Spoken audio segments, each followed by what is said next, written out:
Sino nga ba si Vic Manuel at ano ang kaya niyang ibigay sa Barangay Ginebra?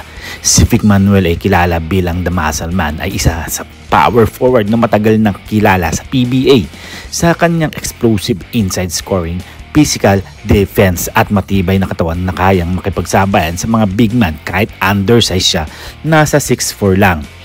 Ang laro ay parang old school forward, hindi masyadong perimeter shooter pero malakas sa post, magaling sa pick and roll at may killer instinct sa ilalim ng ring.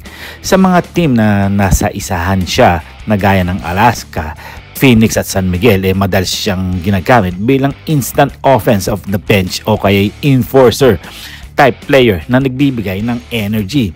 Well, si Japet Aguilar kailangan na nga gumalaw pagdating ngayong season na to dahil alam naman natin na hindi na bumabata si Japet Aguilar at nagkakaroon na rin itong edad. Well, maraming ang sabi-sabi dyan nangangailangan na nga daw ng Barangay Ginebra na tutulong dito kay Japet Aguilar. Well, sino-sino nga ba ang kailangan ni Japet Aguilar?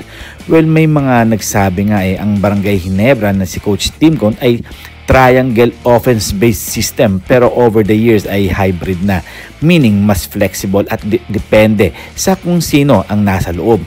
Ang kanilang sistema ay nakasentro sa playmaking guard Scottie Thompson, stretch bigs Christian Standhardinger at Japet Aguilar, bali movement at spacing. Well, alam naman natin na si Christian Standhardinger wala na sa Barangay Ginebra at wala nang tutulong dito kay Japet Aguilar. Well, nakakapanghinayang lang dahil namimigay ang Barangay Ginebra ng mga kailangan nila for the future. Well, alam natin na si Japet medyo nahihirapan na nga sa ilalim at siya lang naman ang may taas na 6'9 sa Barangay Ginebra. Well, si Japet Aguilar kailangan niya ng tulad ni Vic Manuel, kaya si Vic Manuel kilalang The Muscle Man para matulungan siya sa ilalim. Well, marami nga nagsasabi na hindi ganun basa-basa na makapaglaro si Vic Manuel sa Barangay Ginebra dahil alam naman natin na naglalaro pa siya sa ibang liga. Bagay ba si Vic Manuel sa Ginebra? Medyo bagay pero situational lang mga parkoy. Kailangan ba siya ni Japet Aguilar o ng Ginebra? Hindi gaanong kailangan pero malaking tulong sa depth at toughness. Best role kung sakali. Bench spark, physical defender at enforcer type veterans. Well, kakailanganin ng Barangay Ginebra yung mga mas malalaking player na katulad nila Christian Standhardinger at nila Japet Aguilar na ganun din ang taas.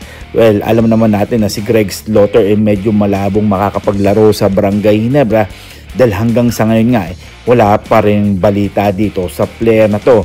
Pero kung akong tatanungin, gusto ko rin kunin itong si The Muscle Man para makatulong man sa ilalim dahil ang malalaking player ng Barangay Ginebra nawawala na nga isa-isa. Kung kayong tatanungin, bagay kaya itong si The Muscle Man sa Barangay Ginebra o kailangan pa nila kumuha ng mga malalaking player o maghihintay pa for the next season? And this is Ton The Boy Vlogs. I'm out. God bless you all.